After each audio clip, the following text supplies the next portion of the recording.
Hi, எல்லோருக்கும் வணக்கம். Bigg Boss season 9 தமிழ்.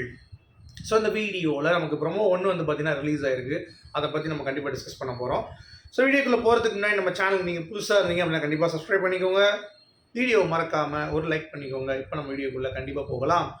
ஸோ என்னென்னலாம் வந்து சுவாரஸ்யமாக யார் யாரெல்லாம் வந்து பண்ணலை, இந்த வாரம் ஃபுல்லாக தத்தியாக வந்து எவன் உட்காந்துருந்தான் அப்படின்ற மாதிரி ஒரு கேள்வி வந்து கேட்கப்படுது. ஸோ அதிலேருந்து யார் வந்து செலக்ட் பண்ணுறீங்களோ அவங்க வந்து சிறைக்கு செல்வார்கள் அப்படின்றது நம்ம வந்து யோசிச்சுட்டு இருந்தோம். பட் எனக்கு வந்து துஷார் அண்டு பார்வதி தான் எல்லாம் டார்கெட் பண்ணுவான்னு நினச்சேன். பட் ஓரளவுக்கு உள்ள இருக்க கண்டஸ்டன்ஸ் வந்து ஜென்யூனாக விளாண்டாங்க. ஏன்னா நான் காலைல ஒரு வீடியோ போட்டிருந்தேன், நீங்கள் பார்த்துருப்பீங்க. அதில் வந்து இந்த மக்கு கண்டஸ்டன்ஸ்லாம் என்ன பண்ணியிருப்பாங்கன்னா அதுதான் பண்ணியிருப்பாங்க. விஜய், பார்வதி, இந்த வந்து துஷார். ஏன்னா ஈஸி.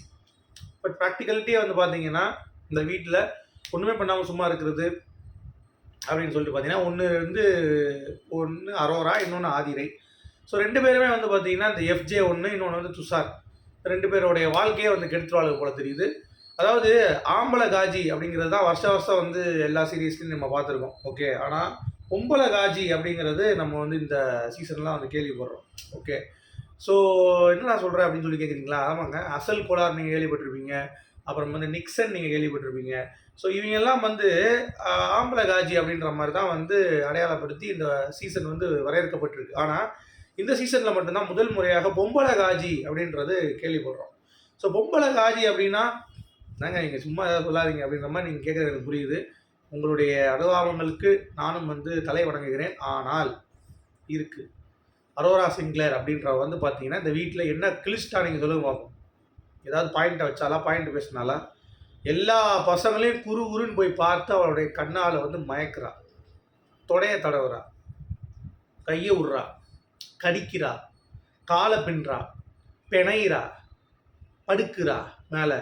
இந்த மாதிரி ஏகப்பட்ட விஷயங்கள் நடக்குது. ஓகே, இன்னொரு வந்து எக்ஸ்ட்ரீம். அது யாருன்னு பார்த்தீங்கன்னா ஆதிரை. அது ஒரு ஈத்திரை. ஸோ பூர்ணிமாவுடைய ஃப்ரெண்டு அப்படிங்கிறப்ப பூர்ணிமாவாச்சும் வந்து பார்த்தீங்கன்னா இந்த அளவுக்கு இறங்கி போய் கேவலப்படுத்தலை.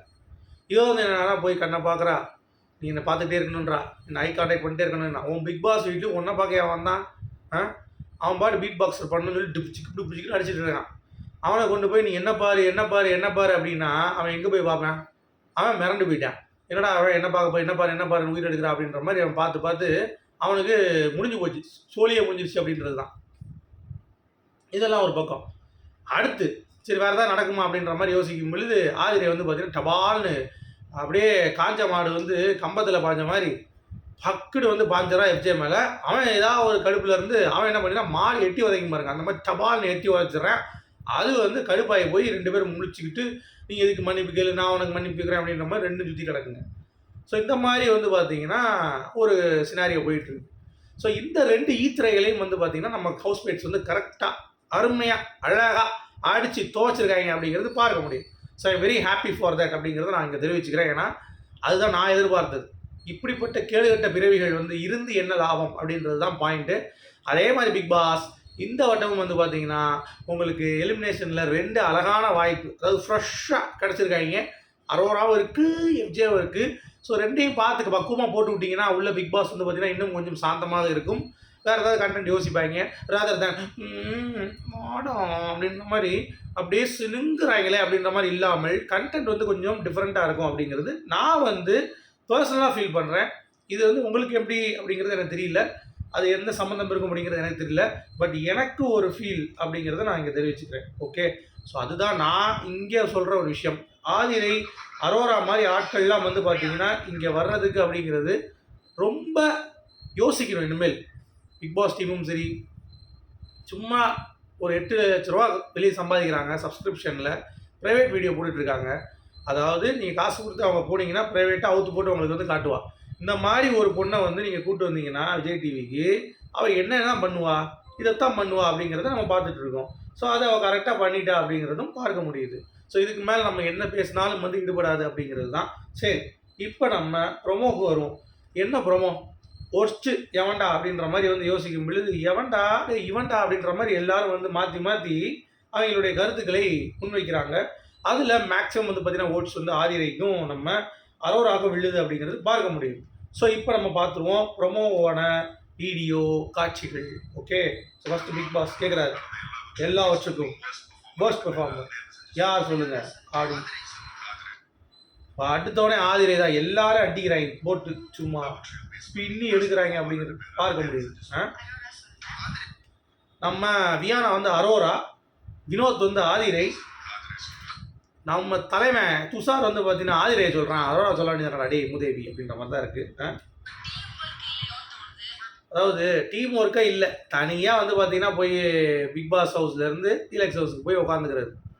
அதாவது ரீலாக்ஸ் ஹவுஸ்லேருந்து பிக் பாஸ் ஹவுஸ் போய் உட்காந்து, ரீலாக்ஸ் ஹவுஸ் தானே அவனுக்கு கொடுத்துருக்காங்க, அப்போ நீ ரீலாக்ஸ் ஹவுஸ் தான் இருக்கணும்.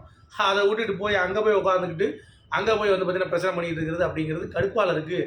அதுதான் நிறைய பேர் காண்டாயிட்டான். நீங்கள் ஒழுங்காக வந்து போயிரு அப்படின்ற மாதிரி அடிக்கிறா பாருங்க, சுபிக்ஸ் அடிக்கிறா பாருங்க வேறு லெவலில்.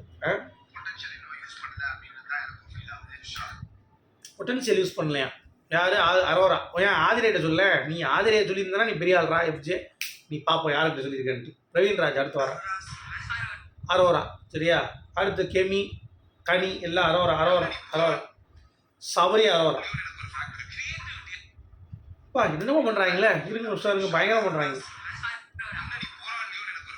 இன்னும் நீ போராடலையே அப்படின்ட்டு அவன் என்ன போராட்டம் பண்ணிட்டு இருக்கா, நீ வேற பிடிச்சி இழுக்கிறது கடிச்சு வைக்கிறது, நீலாம் என்ன போராட்டம் பண்ணிட்ட அப்படின்ற மாதிரி தான் இருக்குது. போனா அப்படின்ற மாதிரி.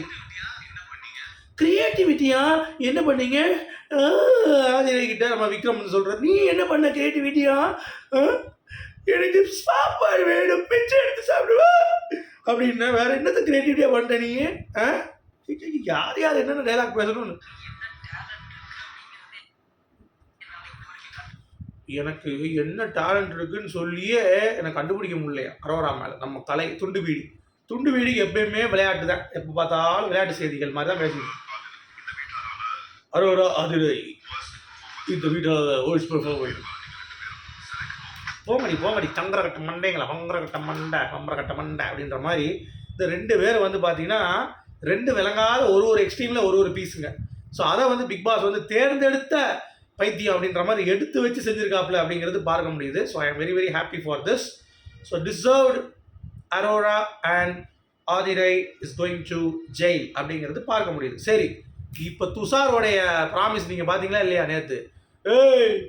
யார் வேணா கேப்டனாக இருங்கடா, இந்த வாரமும் சரி அடுத்த வாரம் சரி, இந்த வாரம் நீ இல்லைடா மூதேவி அப்படின்னு சொல்லிட்டு அடுத்த வாரம் யாரும் கேப்டனாக வாழ்த்துக்கலாம், அதுக்கு அடுத்த வாரத்துலேருந்து நான் தான் ஒரு வாரமும் கேப்டன் அப்படின்றான்.